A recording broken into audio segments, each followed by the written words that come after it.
السلام عليكم ورحمة الله وبركاته. إن الحمد لله نحمده ونستعينه ونستغفره ونعوذ بالله من شرور أنفسنا ومن سيئات أعمالنا. من يهده الله فلا مضل له ومن يضلل فلا هادي له. أشهد أن لا إله إلا الله وحده لا شريك له وأشهد أن محمدا عبده ورسوله صلى الله وسلم وبارك عليه وعلى آله وصحبه ومن تبعهم بإحسان إلى يوم الدين. قال الله تعالى في كتابه الكريم: يا أيها الذين آمنوا اتقوا الله حق تقاته ولا تموتن إلا وأنتم مسلمون. أما بعد إخوة الإيمان rahimani wa rahimakumullah. InsyaAllah pada malam hari ini akan kita lanjutkan kembali kajian kita tentang kitab Al-Kabair yang disusun oleh Al-Imam Az-Zahabi rahimahullah. Dan insyaallah pembahasan pada malam hari ini pembahasan tentang hadis ke-446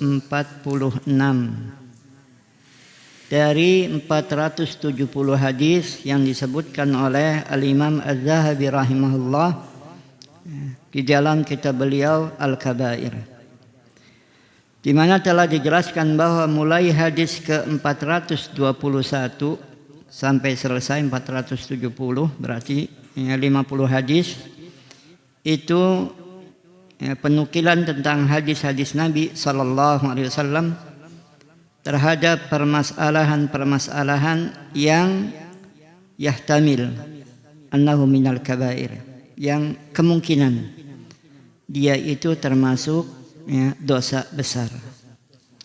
Namun karena kehati-hatian sebagian ulama termasuk Al-Imam Az-Zahabi rahimahullah, beliau tidak memvonis langsung masalah-masalah tadi sebagai al-kabair, tapi dengan ibarah lima yahtamiluhu minal kabair,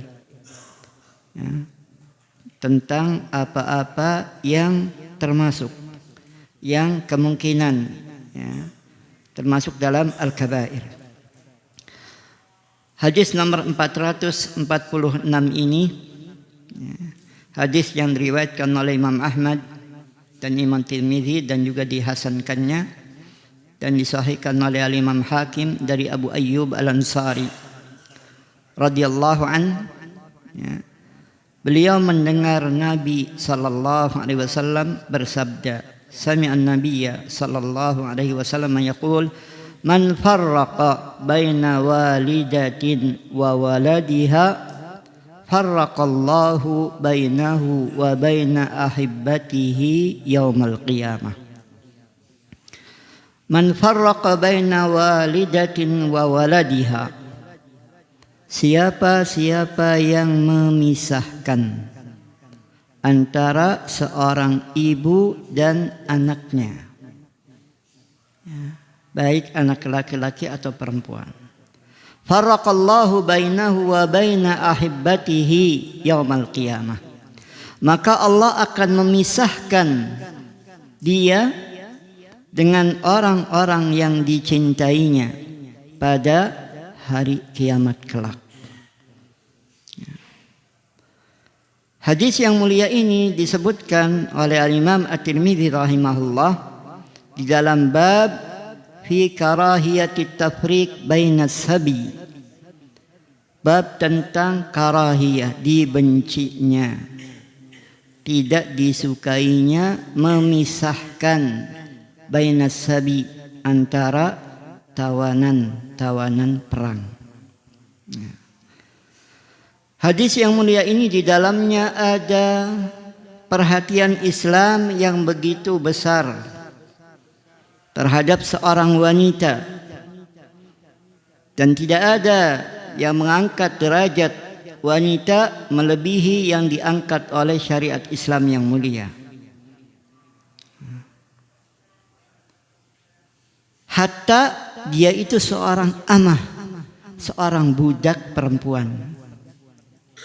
Syariat Islam ya menghormati kedudukannya.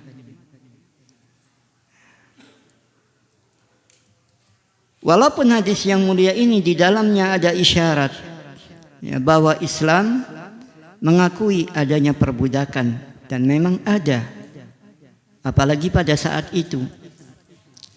Perbudakan pada saat itu bukan hanya ya, diakui oleh syariat Islam saja, bukan hanya berlaku di Jazirah Arab saja, boleh dikatakan seluruh dunia pada saat itu ada perbudakan. Jangankan pada saat itu sudah lewat ya, lebih dari 14 abad. Perbudakan zaman Belanda kerja rodi belum lama. Bahkan juga perbudakan dengan bentuk ya, barunya di masa sekarang masih bisa disaksikan. Sebab tidak sedikit para pemerhati hak-hak kemanusiaan mengatakan sebenarnya ya transfer pemain bola itu hakikatnya sama dengan perbudakan.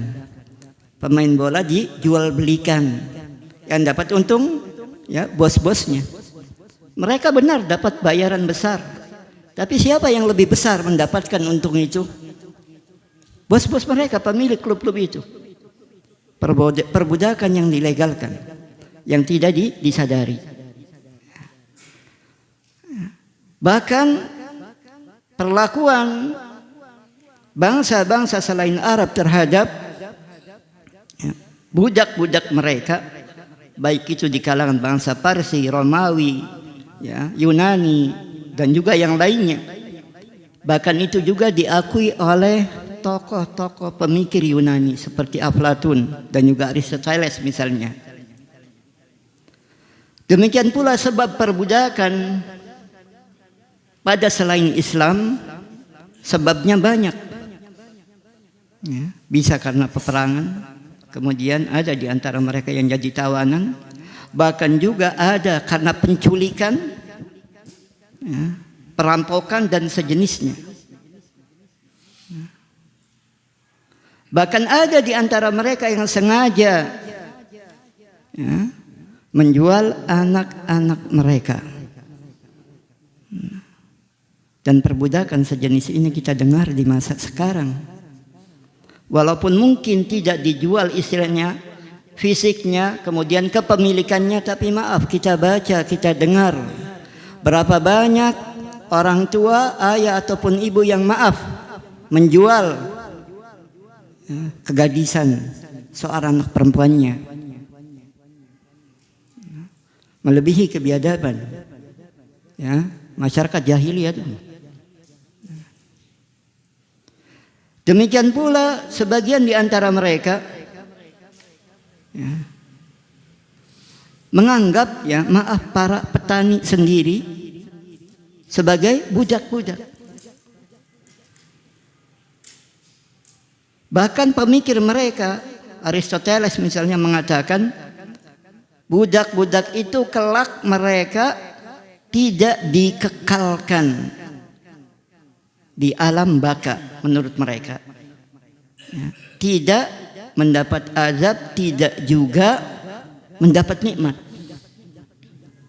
tapi mereka itu seperti binatang-binatang ternak yang tidak ada ya, pengkekalan azab di antara mereka. Walaupun qisas, penegakan keadilan di antara mereka ada, karena binatang-binatang yang buas, yang kuat mungkin memangsa, menerkam, memakan binatang-binatang yang lemah.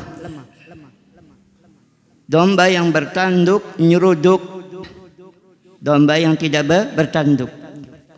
Maka untuk menampakkan keadilan Allah Subhanahu wa taala, hatta di antara makhluk-makhluk yang tidak berakal tadi, Allah tegakkan kisah di antara mereka. Sesudah selesai Maka sebagian ahli tafsir mengatakan Allah Subhanahu wa taala berfirman kepada mereka, kunu turaba, jadilah kalian semua tanah. Selesai permasalahannya. Maka orang-orang kafir yang melihat itu, mereka juga ingin seperti mereka, sehingga mereka mengatakan, ya laitani kuntu turaba, duhai sekiranya aku menjadi tanah saja, selesai azabnya, tidak ada kekalnya di dalam azab. Tapi ini angan-angan mereka yang tidak akan terrealisasi. Sehingga Allah Subhanahu wa taala juga memilih ibaratnya dengan laita, ya laitani. Dan kalimat atau huruf laita di dalam bahasa Arab disebut dengan haruf tamanni. Huruf yang memberikan makna angan-angan yang tidak bakal terrealisasi. Demikian juga yang kita bahas pada saat membahas kesyirikan kaum Nabi Musa alaihissalam. Farainah, raja-raja Mesir, Fir'aun memperbudak Bani Israel dengan segala macam bentuk perbudakan. Mereka di pekerjaan yang hina. Bahkan ya, anak laki-laki yang terakhir dari kalangan Bani Israel mereka bunuh. Demikian pula apa yang dilakukan oleh bangsa Eropa tatkala mereka mendapatkan atau menemukan benua Amerika dengan memperbudak suku aslinya. Dan itu juga dirasakan oleh sebagian kakek mungkin ataupun buyut kita di masa penjajahan Belanda, kerja rodi, bikin jalan dari Anyer sampai Panarukan, kurang lebih 1000 kilo. Berapa banyak yang mati, tidak ketahuan limbahnya. Itu perbudakan. Sementara mereka yang melecehkan Islam dengan mengatakan bahwa Islam mengakui adanya perbudakan, mereka tidak sadar bahwa perbudakan yang ada pada mereka lebih keji dari perbudakan yang diakui oleh syariat Islam. Syariat Islam yang mulia walaupun mengakui ada perbudakan, namun tidak melanggengkannya dan tidak melestarikannya. Dan itu terbukti dengan apa? Islam mempersempit seseorang bisa dijadikan budak. Cuma ada satu cara, yang sekarang mungkin tidak ada cara itu. Sehingga ya, tidak berlebihan kalau dikatakan sekarang budak menurut syariat Islam, mungkin sekarang tidak ada. Tapi budak-budak perbudakan yang dilakukan oleh mereka yang merasa modern ya, tidak mustahil lebih biadab dari perbudakan yang diakui oleh syariat Islam yang mulia. Satu jalan yang diakui oleh Islam bisa seseorang dijadikan budak. Walaupun sekarang juga mungkin sulit direalisasikannya karena ada kesepakatan hukum internasional. Yaitu tatkala ada peperangan antara kaum muslimin di belakang imam yang syar'i berjihad melawan orang-orang kafir. Kemudian ada di antara orang-orang kafir tadi yang menjadi tawanan kaum muslimin, baik yang laki-laki, wanita ataupun anak-anak. Ditawan. Karena apa? Kekufuran mereka. Mereka kafir.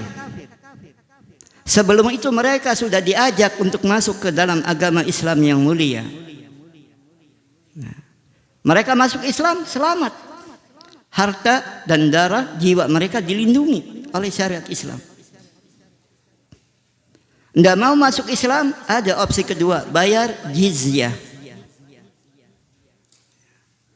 Kewajiban membayar sejumlah uang, sejumlah ya, nominal yang ditentukan oleh al-imam berbanding lurus dengan keamanan yang mereka dapatkan untuk tetap melaksanakan agama mereka walaupun hidup di tengah-tengah masyarakat ataupun negara Islam. Nah, dan mereka disebut dengan ahlu zimmi. Tapi kalau diajak Islam nggak mau, bayar pajak, jizyah juga nggak mau, berarti melawan. Maka tidak ada yang bisa menyelesaikan mereka kecuali pedang, alias jihad. Maka di dalam jihad tadi tidak mustahil ada pasukan-pasukan kafir yang menjadi tawanan. Itulah satu-satunya jalan yang diakui oleh Islam menjadikan seseorang sebagai budak. Namun walaupun begitu Islam juga menganjurkan para pemilik budak untuk memerdekakan budak-budak yang mereka miliki. Apalagi budak-budak mereka selanjutnya masuk ke dalam agama Islam yang mulia. Karena melihat perilaku Sayyid, tuan yang memiliki mereka begitu indah. Sebagaimana yang ditujukan oleh para sahabat radhiyallahu anhum yang mendapatkan rampasan-rampasan berupa budak-budak tadi. Sehingga tidak sedikit di antara para budak yang dimiliki oleh sahabat radhiyallahu anhum kemudian dimerdekakan oleh sahabat-sahabat radhiyallahu anhum, mereka menjadi para ulama yang terkenal di kalangan tabi'in. Ada Qatadah, ada Mujahid rahimahumullah, dan juga Nafi misalnya, Maula Ibni Umar. Mereka menjadi maula, tanda kutip mantan budak, mewarisi ilmu para sahabat radhiyallahu anhum yang dulunya adalah tuan mereka. Maka kalau mereka itu diberlakukan dengan kejam, bagaimana mungkin mereka bisa menjadi seorang ulama yang terkenal, menjadi ulama rujukan?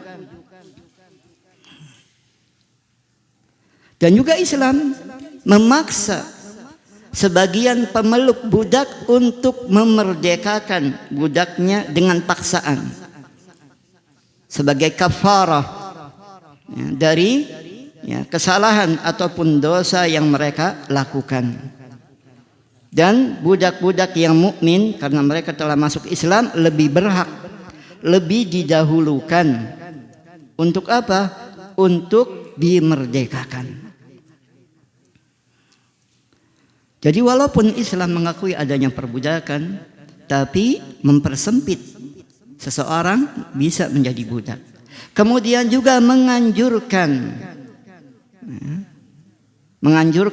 para pemilik budak untuk memerdekakan budak-budak yang mereka miliki. Baik lillahi ta'ala, semata-mata karena dia mengharapkan ridha dari Allah Subhanahu wa taala dengan memerdekakan budak-budak mukmin atau mukminah yang mereka miliki.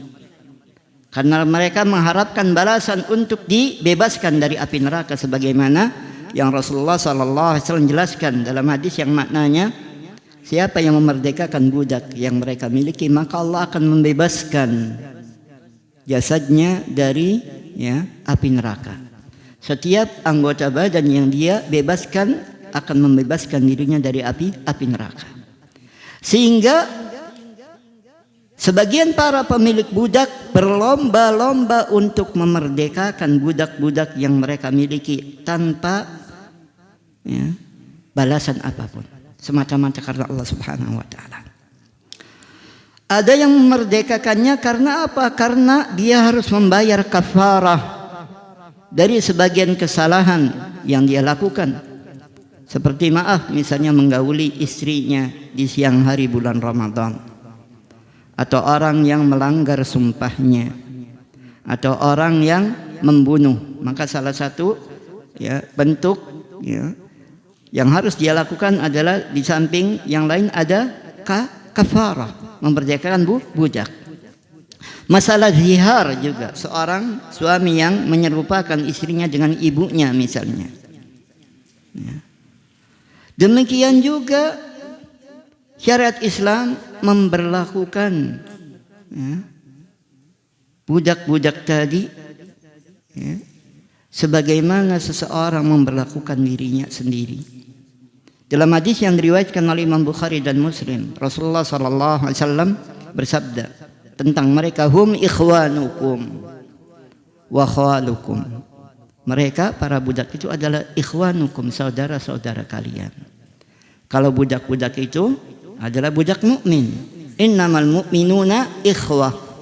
Sesungguhnya kaum mukminin itu bersaudara, baik antara budak dengan sayyidnya ataupun yang lain.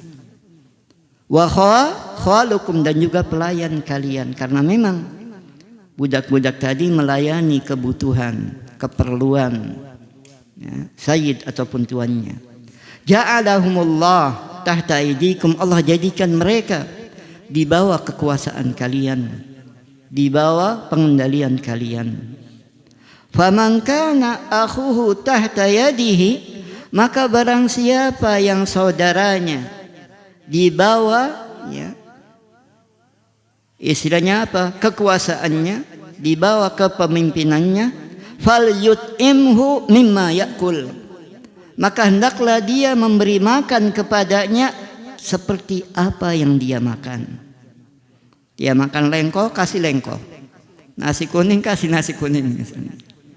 Wal yulbishu mimma yalbas, dan dia juga hendaklah memberikan pakaian kepadanya dengan pakaian yang dia kenakan. Tidak membedakan kasta. Wala tukallifuhum ma yaglibum, dan jangan bebani mereka dengan apa-apa yang akan memberatkan mereka. Fa in kallaftumuhum fa'ainuhum, maka jika kalian memberikan beban tugas kepada mereka, fa'ainuhum, maka bantulah. Bantulah mereka. Bahkan juga termasuk dalam masalah panggilan. Syariat Islam melarang memanggil mereka dengan abdi, budakku, atau yang perempuan amati. Dan pembahasan ini disebutkan oleh Syekh Muhammad bin Abdul Wahhab rahimahullah di dalam kitab Tauhid. Karena ada hubungannya.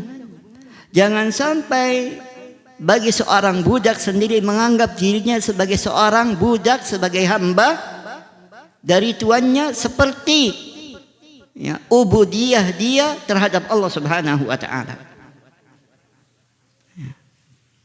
La yaqul ahadukum abdi wa amati. Janganlah salah seorang di antara kalian mengatakan terhadap budak-budaknya, abdi, ini adalah budakku, dan juga amati, budak perempuanku. Wal yaqul, dan hendaklah dia mengatakan fataya wa fatati. Dikhawatirkan kalau sayyidnya menganggap itu sebagai budak, dikhawatirkan dia seakan-akan memposisikan dirinya seperti Allah Subhanahu wa taala yang memiliki abidullah, hamba-hamba Allah Subhanahu wa taala.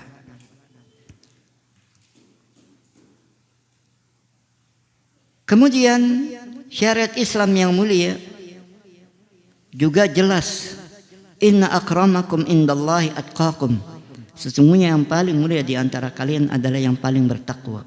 Bukan tuan ataupun budak. Bisa saja seorang tuan sayyid lebih mulia dari budaknya. Demikian pula sebaliknya.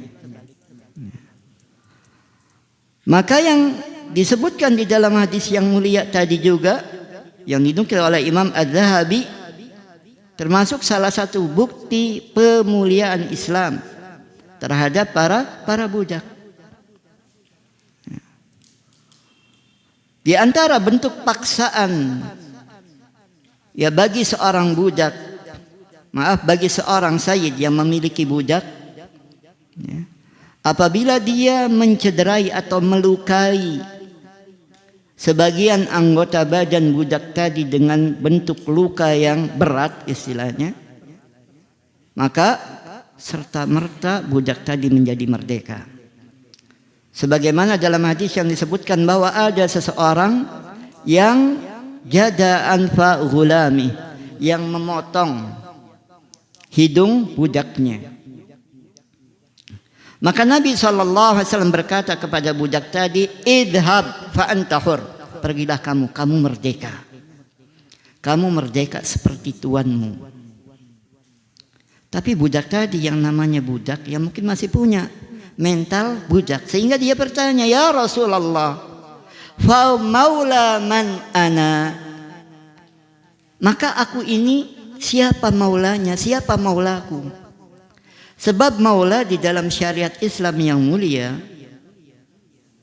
bisa menjadi ahli waris bagi budak yang telah dimerdekakannya apabila budak itu tidak memiliki kerabat-kerabat dari kalangan nasab. Seperti misalnya antara Abu Bakar dan Bilal radhiyallahu anhuma. Bilal adalah seorang budak yang dimerdekakan oleh Abu Bakar radhiyallahu anhu. Maka Abu Bakar radhiyallahu anhu disebut sebagai maula Bilal. Namun kalimat maula juga dikatakan untuk sebaliknya. Bilal adalah maula Abu Bakar misalnya. Ya. Maka dalam kasus ini kalau Bilal meninggal lebih dulu dari Abu Bakar, walaupun kenyataannya Abu Bakar lebih meninggal duluan. Seandainya Bilal radhiyallahu anhu lebih dahulu meninggal dibanding Abu Bakar radhiyallahu anhu, kemudian Bilal tidak punya istri, tidak punya ashabul furud dan asabah dari kalangan ahli waris, bahkan dawul arham tidak punya juga, Abu Bakar bisa mewarisi hartanya dengan al-itaq, dengan pembebasan, pemerdekaan yang dia lakukan. Maka budak tadi yang dimerdekakan oleh Rasulullah SAW karena dicederai, dipotong hidungnya atau dilukai hidungnya dengan luka yang dalam, Rasulullah mengatakan kepadanya, idhab fa anta hur, pergilah kamu merdeka. Sang budak tadi bertanya, ya Rasulullah, fa maula man ana? Kalau begitu siapa maula saya? Atau saya maulanya siapa? Maka Rasulullah menjawab, maulallahi wa rasulih.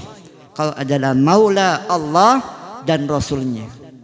Orang yang dimerdekakan oleh Allah Subhanahu wa ta'ala, ya, dan juga dimerdekakan oleh Rasulnya Muhammad sallallahu alaihi wasallam karena pelanggaran yang dilakukan oleh sayyid ataupun tuan pemilik budak ini. Dan juga di antara bentuk pemuliaan terhadap budak ini juga, andai kata budak itu dimiliki secara syirkah antara dua orang, kepemilikannya 50-50, nus bin nus, separuh-separuh. Satu orang memerdekakan, saya relakan merdekakan hak saya 50%. Maka yang memiliki sisanya mau tidak mau dipaksa untuk memerdekakan haknya juga. Itu di antara bentuk pemuliaan Islam. Apalagi kalau yang dia miliki tadi, yang dia miliki budak tadi adalah kerabatnya. Seandainya budak itu wanita, adalah wanita-wanita yang haram untuk dinikahinya, minal muharramat minan nisa, maka otomatis yang dia miliki itu menjadi merdeka. Karena syariat Islam yang mulia tatkala mengakui perbudakan, maka nasib budak wanita istrinya lebih merana dibanding budak laki-laki. Laki-laki paling istrinya disuruh kerja, tapi tetap syariat Islam harus menyuruh mereka sayyidnya untuk memberikan makan, bahkan dengan makanan yang dia makan. Tapi kalau budak tadi seorang wanita, maaf, maka boleh digauli sebagaimana seorang suami menggauli istrinya tanpa akad nikah, tapi bimilkil yamin. Dan itu sekarang tidak ada. Jadi jangan anggap apa istilahnya sekarang ART, dulu namanya pembantu rumah tangga, PRT, sekarang asisten rumah tangga. Jangan dianggap seperti amah, ya kan? Nah, kalau kebetulan misalnya seorang mujahid yang ikut berjihad di jalan Allah kemudian mendapatkan tawanan orang-orang kafir, kemudian di antara orang-orang kafir tadi ada kerabat-kerabat mereka, dan bagian seseorang itu kebetulan adalah misalnya bibinya, khaleh, ya, ataupun amehnya atau keponakannya, ya kasarnya secara dari sisi nasab itu tidak boleh nikah. Dan kalau tidak boleh nikah, istilahnya nggak boleh digauli. Maka sang mujahid yang mendapatkan bagian budaknya tadi, seorang kerabatnya, wanita yang haram untuk dinikahinya dengan akad nikah yang sah, ya, maka haram juga, ya, dia gauli dengan milkul yamin, bahkan serta merta dia menjadi merdeka. Maka yang dinukil oleh Al-Imam Az-Zahabi rahimahullah di dalam hadis nomor 40, ya, 446 ini, ya, larangan bagi seseorang untuk memisahkan antara seorang ibu dan anaknya. Resikonya kalau mereka ada yang melakukan hal itu, maka Allah Subhanahu wa taala akan memisahkan antara dia dengan orang-orang yang dicintainya pada hari kiamat kelak. Maka mafhumnya wallahu alam, seandainya dia dan kerabat-kerabatnya, orang-orang yang terdekatnya, anak istrinya masuk ke dalam surga juga, ya, tidak mustahil kalau Allah pisahkan di antara mereka. Dan ini sebagai bentuk kurang sempurnanya nikmat yang dia lakukan. Karena apa? Dia dulu melakukan hal-hal yang dilarang oleh Allah Subhanahu wa taala. Sebagian ulama sebagaimana tadi disebutkan Al-Imam, ya, At-Tirmidzi rahimahullah yang meriwayatkan, ya, hadis yang mulia ini, menyebutkannya dalam bab karahiyat at-tafriq bainas sabi. Dibencinya memisahkan antara, ya, tawanan-tawanan. Lebih-lebih apabila tawanan itu adalah antara ibu dan anak. Kok bagaimana anak-anak bisa ditawan? Ya karena mereka orang-orang kafir. Dari orang tua, ayah kafir yang memerangi kaum muslimin. Mungkin kasusnya dalam hal ini termasuk di dalam masalah penjualan budak-budak tadi, dan ini yang disebutkan oleh sebagian ulama yang menjelaskan hadis yang mulia ini. Sebab budak-budak tadi, maaf, seperti istilahnya apa? Benda-benda yang bisa diperjualbelikan, barang dagangan. Maka tidak mustahil seseorang yang mendapatkan rampasan perang 2 budak, kemudian dapat rampasannya 2, kebetulan dapatnya seorang ibu dan anaknya, lantas dia merasakan saya butuhnya cuma 1, maka saya mau jual 1-nya, dan hak dia sebenarnya untuk menjual budak yang dia miliki tadi, ya. Tapi kalau yang dia miliki tadi budak antara ibu dan anaknya, maka dengan dijualnya salah satu di antara budak tadi, maka terjadi pemisahan antara keduanya. Dan ini termasuk di antara bentuk-bentuk darar atau hal yang merugikan di dalam jual beli. Bahkan dalam hadis yang lain ancamannya, man farraqa baina walidatin wa waladiha falaysa minna. Barang siapa yang memisahkan antara seorang ibu dengan anaknya, maka dia bukanlah, ya, golongan kami. Bukanlah dia golongan Rasulullah sallallahu alaihi wasallam. Kalau dia bukan golongan Rasulullah sallallahu alaihi wasallam, golongan siapa dia? Ya golongan Abu Lahab CS.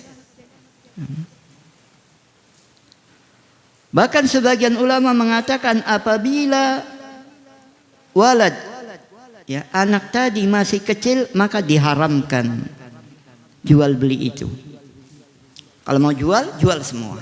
Mau tahan, tahan semua.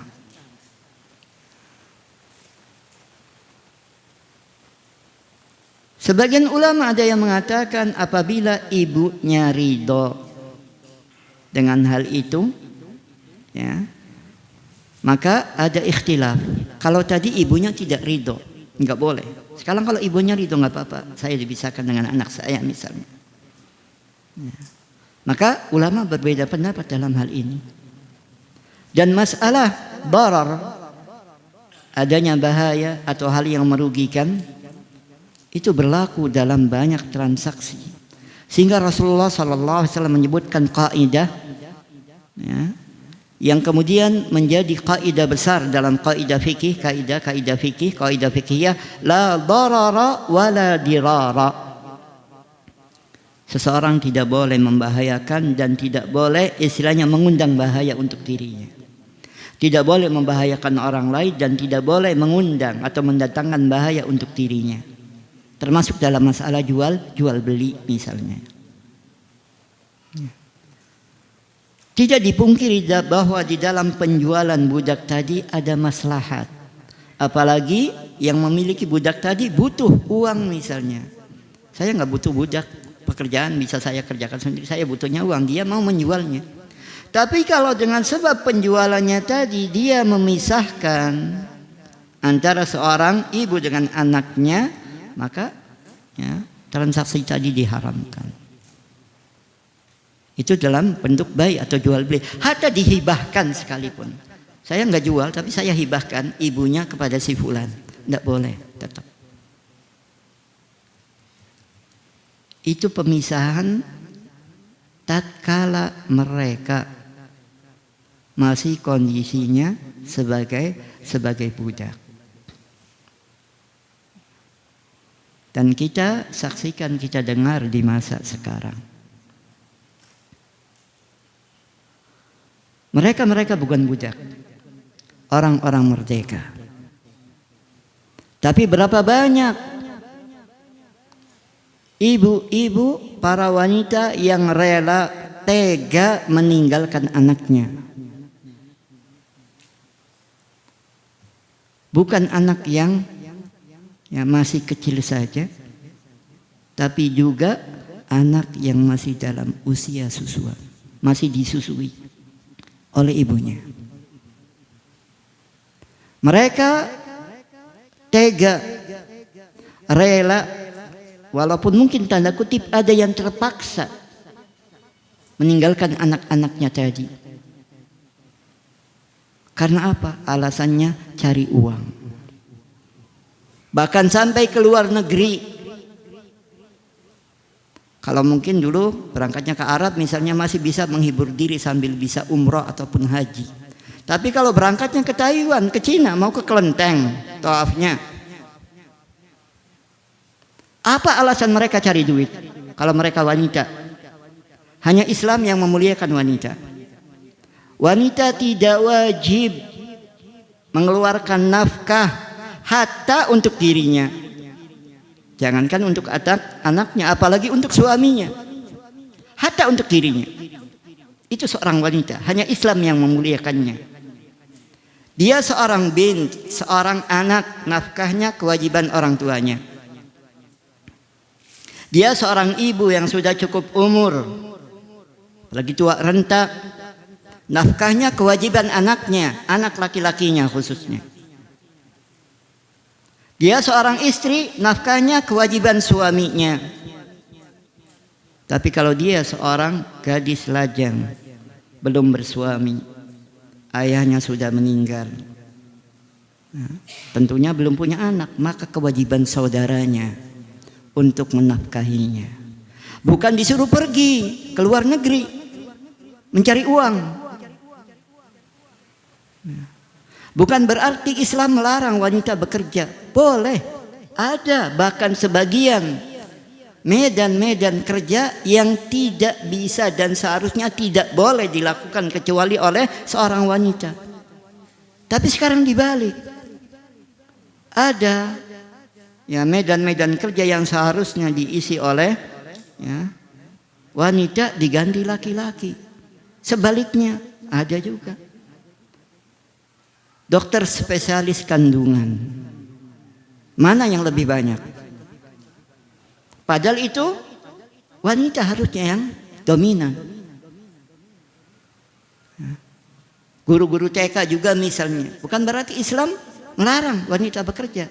Ada dhabit, ada syarat-syarat dan ketentuannya. Kasarnya Islam itu menjadikan wanita-wanita cukup duduk manis dalam rumah mereka, tinggal tunggu. Bang, belanja bang. Bukan disuruh cari duit. Ya, istrinya di luar negeri sana cari duit, suaminya enak di sini tiap pagi sore ngerek burung perkutut yang dia punya. Yang lain ngerek bendera, dia ngerek burung. Kalau akad kerjanya sampai 2 tahun apalagi lebih, ya, laki-laki yang normal, yang sehat, walafiat, ya, fisik dan rohani. Demikian juga wanitanya. Kalau tidak kuat benar imannya, ya, bakal hancur. Waliyadzubillah.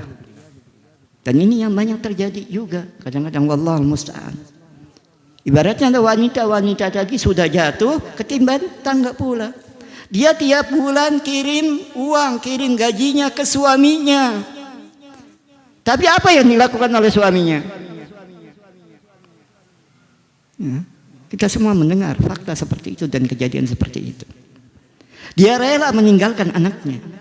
Bahkan saya pernah menyaksikan sendiri di dalam satu travel. Seorang bapak membawa anaknya yang masih menyusu, pakai susu botol.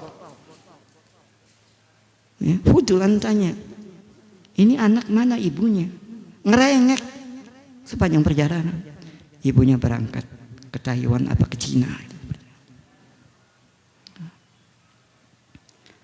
Kalau ya suaminya tadi memiliki harga diri, ya, memiliki kehormatan, dia larang istrinya. Jangankan keluar negeri, keluar kota pun tidak. Duduk sini, aku yang akan cari. Dan kewajiban suami untuk ya, mencari rezeki, memberi nafkah. Allah Subhanahu wa taala sang pemberi rezeki. Ini dalam kasus umum, bukan kasus-kasus tertentu. Kasus-kasus tertentu ada pengecualiannya dan ada hukumnya tersendiri. Tapi kaidahnya, kalau budak wanita saja tidak boleh dipisahkan dengan anaknya, ya, apalagi wanita-wanita merdeka. Dan ini dengan pilihan sendiri, beda dengan wanita budak tadi. Dia terpaksa dipisahkan karena dijual oleh pemiliknya, oleh sayyidnya. Sementara wanita-wanita sekarang bahkan maaf dengan persetujuan suaminya, ya, rela meninggalkan anaknya. Akhirnya ya suaminya jadi tukang mong-mong. Tukang mong-mong mungkin pagi hari, malam harinya tidak tahu kemana. Nah, makanya syariat Islam saja sebenarnya yang memerdekakan dan memposisikan ya, wanita sesuai dengan kedudukannya. Mereka tidak wajib mencari nafkah. Hatta untuk dirinya, apalagi untuk ya, suaminya. Lagi apa suaminya? Ya. Jadi ikhwatal iman rahimani wa rahimakumullah. Bahkan pemisahan itu juga dalam kasus yang disebutkan di dalam hadis yang mulia tadi, bukan hanya antara seorang ibu dengan anaknya, tapi ya termasuk juga ya seorang ibu dengan ayahnya, ya. Kemudian seorang ibu dengan kakek ataupun neneknya, bahkan dengan kerabat-kerabat terdekatnya. Isinya kalau seseorang mendapatkan rampasan perang, ya, kakak beradik, ya kan, beradik, ya kan, ya jangan dipisahkan, jangan dia jual salah satunya. Kalau dia jual semuanya kepada satu orang. Bahkan juga pemulihan Islam yang mulia terhadap para wanita yang seandainya menjadi tawanan, yang mereka itu boleh digauli dengan tanpa akad nikah tapi bimilkil yamin. Apabila seseorang mendapatkan bagian tawanan budak wanita kakak beradik, sebagaimana seorang merdeka tidak boleh memadu antara seorang kakak dan adik dalam satu pernikahan. Sebab apa? Bakal ribut ini antara madu ini. Kalau ribut orang lain, oke, dikatakannya orang lain. Ini kakak adik akhirnya ribut karena apa? Rebutan satu suami. Maka Islam melarang seseorang yang melakukan poligami menggabungkan antara seorang wanita dengan kakak ataupun adiknya. Ini yang ada di dalam ayat Al-Qur'anul Karim. Dan Rasulullah SAW menambahkan, seseorang tidak boleh memadu antara seorang wanita dengan haleh ataupun amehnya. Karena bakal ribut antara ponakan dengan haleh ataupun amehnya tadi. Padahal mereka adalah rahim, kerabat terdekat. Halehnya seperti ibunya. Kalau dijadikan madu bagi keponakannya, ya ribut sama halehnya ataupun sama amehnya tadi. Maka kalau seseorang yang mendapatkan budak dua wanita tadi, boleh dua-duanya dia miliki dalam arti digunakan tenaganya untuk urusan pekerjaan rumah misalnya. Tapi kalau maaf dia sudah menggauli salah satunya sebagaimana seorang laki-laki menggauli istrinya, maka yang kedua tidak boleh digauli. Haram baginya untuk menggauli yang keduanya. Karena apa? Dua wanita tadi adalah kakak beradik yang diharamkan untuk dimadu. Wa an tajma'u bainal ukhtain. Ay wa alla tajma'u bainal ukhtain. Janganlah kalian menggabungkan, memadu antara dua wanita yang bersaudara. Ikhwatal iman rahimani wa rahimakumullah. Maka ini semua menjelaskan tentang apa? Pemuliaan Islam terhadap kaum wanita. Jangankan yang merdeka, hatta amah sekalipun. Maka seorang juga yang mendapatkan rampasan wanita dari peperangan, namun wanita tadi adalah wanita-wanita yang haram untuk dinikahinya, maka dia pun tidak berhak untuk menggauli budak wanita yang dia miliki. Bahkan seharusnya lebih berhak untuk dimuliakan. Apakah seseorang rela memperbudak ameh ataupun halehnya? Dia yang harus dimerdekakan terlebih dahulu dibanding budak-budak yang lain yang dia miliki kalau dia memiliki budak yang lainnya. Kalaupun tidak, dia merdekakan budaknya tadi yang hakikatnya dia itu adalah haleh ataupun amehnya, ataupun kerabat-kerabat yang terdekat dengannya walaupun tidak haram nikah. Dia dapat bagian putri pamannya misalnya, sepupunya. Apa tega dia memperbudak misalnya? Walaupun secara pernikahan boleh misalnya. Jadi ikhwatal iman rahimani wa rahimakumullah. Dalam hadis yang mulia ini Rasulullah sallallahu alaihi wasallam menjelaskan man farraqa baina walidatin wa waladiha.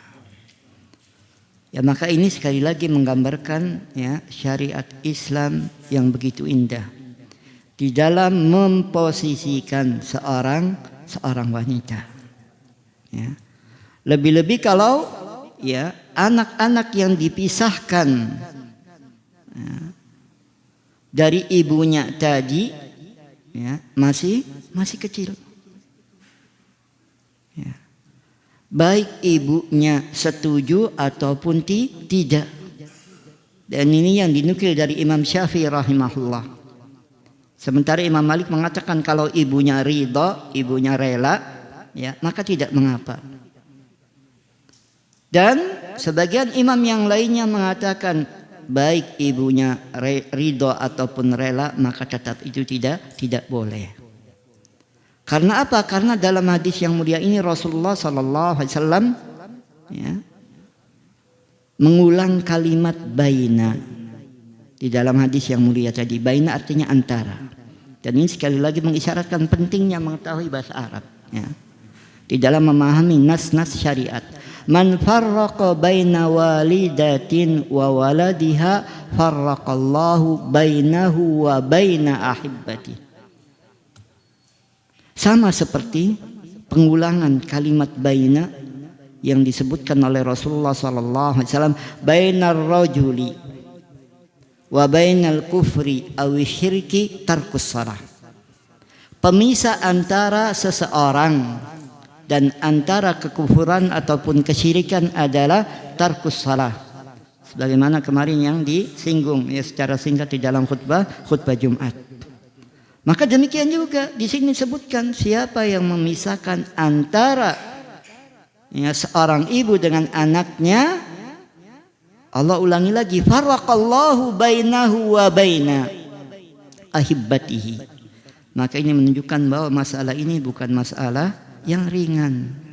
Apalagi kalau tadi masalahnya hanya sekedar alasan klise, mencari tambahan rizki sesuap nasi dengan pergi keluar negeri misalnya, yang akhirnya akan merugikan ya, diri sendiri ya. Wallahu al-musta'an. Ikhwatal iman rahimani wa rahimakumullah, insyaallah ya pembahasan ya kajian ini akan dilanjutkan sesudah dikumandangkan adzan insyaallah. Aku qouli hadza wa astaghfirullah li wa lakum.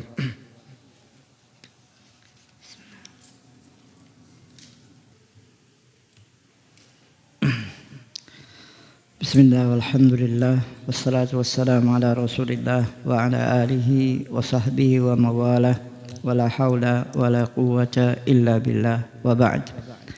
Ikhwatul iman rahimani wa rahimakumullah. Kalau hadis yang tadi disebutkan bernomor 446, zahirnya konteksnya menyebutkan permasalahan tentang ar-riq ataupun perbudakan. Yang saya isyaratkan tadi, perbudakan yang diakui oleh Islam sekarang tidak ada gitu kan. Sehingga kasus seperti ini sesuai dengan letter hadisnya, memisahkan antara seorang anak dengan ibunya ya mungkin tidak terjadi apabila itu dalam bentuk jual beli tatkala mereka seorang budak. Tapi kenyataan yang hampir sama dengan itu yang kita banyak saksikan sekarang, sebagaimana tadi yang telah diisyaratkan, dijelaskan. Bahkan dengan kesengajaan seorang ibu memisahkan dirinya dari anaknya. Apalagi kalau itu adalah pemaksaan dari suami terhadap istrinya untuk bekerja di luar negeri dan meninggalkan anaknya. Apalagi sebenarnya anaknya masih apa? Masih sapen. Baru disapi ataupun ya terpaksa disapi gitu. Ini yang banyak kita saksikan. Maka 3 hadis yang berikutnya juga termasuk di antara masalah-masalah yang banyak terjadi di tengah-tengah masyarakat. Hadis-hadis yang menggabungkan antara masalah wasiat dengan warisan. Karena memang ada hubungan yang erat, yang kuat antara wasiat dengan warisan. Sehingga sebagian ulama tatkala menulis kitab-kitab tentang faraid, tentang warisan secara khusus, kadang-kadang menggabungkannya dengan masalah wasiat. Karena memang warisan tadi tidak bisa dan tidak boleh dilakukan sebelum min ba'di wasiyati yusi biha audain, sebelum pelunasan hutang-hutang si mayit ataupun pelaksanaan wasiat-wasiatnya. Bahkan di dalam ayat-ayat yang mulia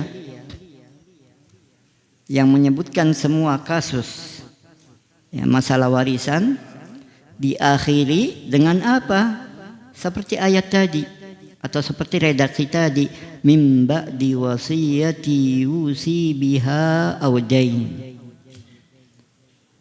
Sesudah wasiat yang diwasiatkan dengannya audain atau hutang.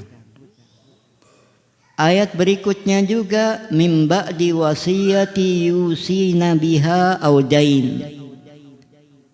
Pembagian warisan tadi dilaksanakan sesudah wasiat, penunaian wasiat-wasiat yang diwasiatkannya ataupun dain ataupun hutang. Masalah berikutnya, min ba'di wasiyatin tusuna biha aw dain. Ini tergantung siapa yang meninggal. Ya. Dan disebutkan juga dilebihi dengan tambahan min ba'di wasiyati yusi biha aw dainin ghaira mudar. Pembagian warisan tadi dilaksanakan sesudah penunaian wasiat yang dia wasiatkan dan juga hutang yang tidak menyebabkan madarat, khususnya bagi ahli waris. Sebagaimana nanti yang akan sebutkan insyaallah permasalahannya.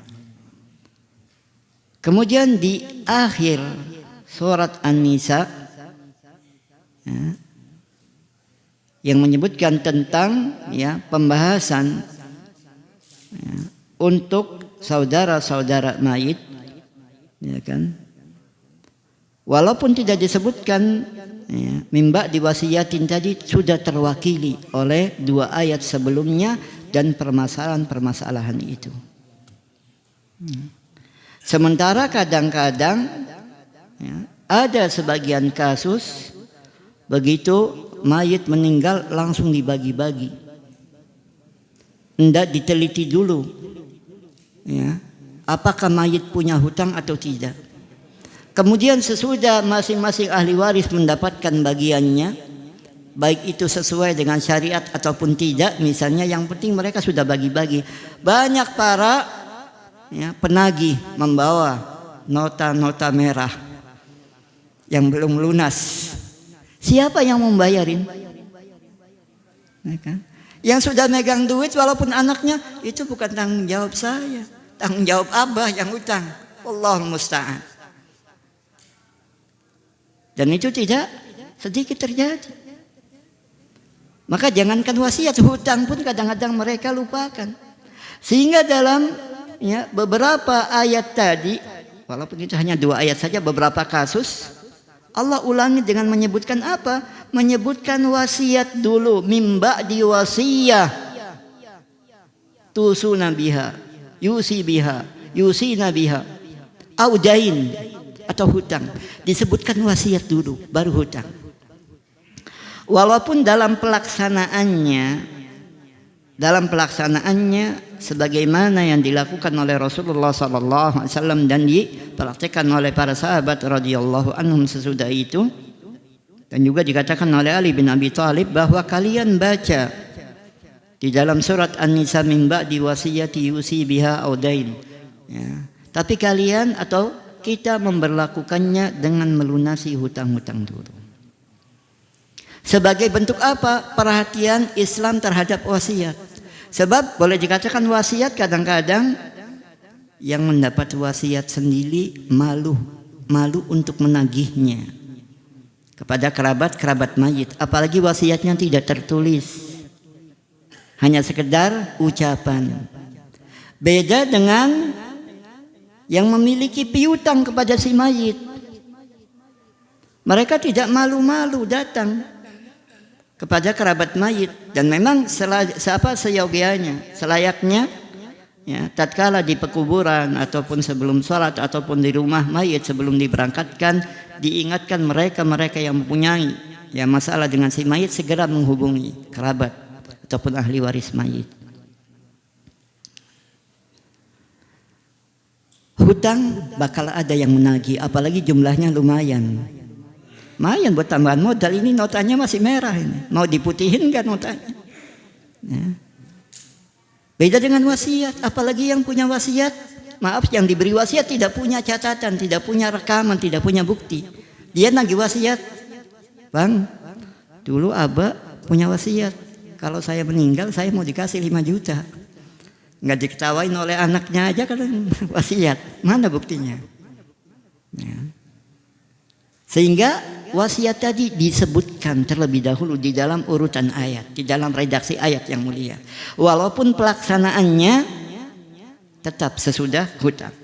Sehingga sebagian ulama juga mengatakan kalau si mayit harta yang ditinggalkan tidak cukup untuk melunasi hutang-hutangnya, maka kewajiban ahli waris untuk melunasi hutang. Apalagi anak ya, terhadap sang ayah. Jangan ijo warisannya saja kalau banyak, giliran punya hutang lari mundur teratur. Sehingga syariat Islam yang mulia tidak memperinci kewajiban-kewajiban antara ahli waris untuk membayar berapa persen kewajiban mereka untuk membayar hutang si mayit. Karena apa? Nggak bakal rebutan. Kalau bisa saling lempar, kamu aja yang bayar hutang, kamu aja yang bayar hutang. Tapi kalau warisan, yang nggak punya hubungan nasab pun daftar, mungkin saya ahli warisnya. Nah, kan? Kalau hartanya sudah dibagikan, kemudian ya, tidak tersisa, ya, hanya ada hutang-hutang, siapa yang mau melunasi kalau bukan ahli warisnya? Apakah seorang anak tega, rela, jiwa ayahnya tergantung, ya, mu'allaq baina sama wal ard, tergantung antara langit dan bumi karena hutangnya belum terbayarkan. Rasulullah SAW tidak mau menyolati jamaah yang meninggal dunia, tidak mau menyolati orang yang meninggal dunia karena dia punya hutang. Sampai ada sahabat yang siap menjamin hutangnya, saya yang akan melunasinya. Maka hendaknya seperti itu pula, ya. Pihak keluarga mewakilkan misalnya kepada ustadz untuk menyampaikan yang punya urusan hutang piutang ataupun sejenisnya harap menghubungi fulan. Dan sesudah itu jangan sekedar omongan, dilaksanakan. Kalau memang hutang dibayari. Sebab Rasulullah SAW juga sesudah menyolati jamaah yang punya hutang tapi sudah dijamin oleh salah seorang sahabat, Rasulullah kalau ketemu sahabat tadi nanya, kamu sudah bayar belum hutangnya si fulan? Sampai sahabat itu malu, akhirnya dia lunasi. Maka dari itu, ya, ada juga sebaliknya yang memberikan wasiat kepada orang-orang yang tidak berhak untuk mendapatkan wasiat misalnya. Insya Allah permasalahan ini cukup panjang lebar, ya, apalagi 3 hadis yang saling berkaitan antara warisan dengan wasiat, ya, insya Allah dilanjutkan dalam kajian-kajian berikutnya. Aku qouli hadza wa astaghfirullah li wa lakum, subhanakallahumma wa bihamdik, asyhadu an la ilaha illa anta astaghfiruka wa atubu ilaik. Wassalamu alaikum warahmatullahi wabarakatuh.